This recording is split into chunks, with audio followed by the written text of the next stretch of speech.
Car race విచారణను enforcement director వేగవంతం చేసింది. ఈ నేపథ్యంలో ఫార్ములా ఈ రేస్ కేసుతో సంబంధం ఉన్న వారిని ఒక్కొక్కరిగా విచారణ చేపట్టనున్నారు. ఈ నేపథ్యంలో హెచ్ఎండిఏ మాజీ చీఫ్ బిఎల్ఎన్ రెడ్డి మరి కాసేపట్లో ఈడీ ముందుకు రానున్నారు.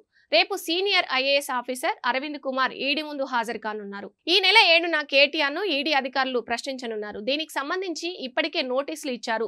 ఎన్ఫోర్స్మెంట్ డైరెక్టర్ అధికారులు పేమా చట్టాన్ని ఉల్లంఘించిన హెచ్ఎండిఏ నిధులను విదేశీ కంపెనీకి బదిలీ చేశారని ఈడీ ఆధారాలు సేకరించినట్టు తెలుస్తుంది.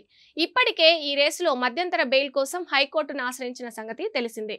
ఈ కేసులో డిసెంబర్ 19న యాంటీ కరప్షన్ బ్యూరో ఎఫ్ఆర్ఐ నమోదు చేసింది. ఈ కేసులో ప్రభుత్వ నిధులు దుర్వినియోగం అయ్యాయన్నది ప్రధాన ఆరోపణ.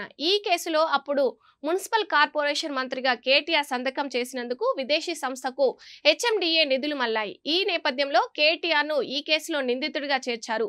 ఈ వ్యవహారంలో తనకు ఎలాంటి లాభం చేకూరలేదని కేటీఆర్ వాదన. మరి ఈ కేసులో ఈడీ కేటీఆర్ను అరెస్టు చేస్తుందా లేదా అనేది చూడాలి.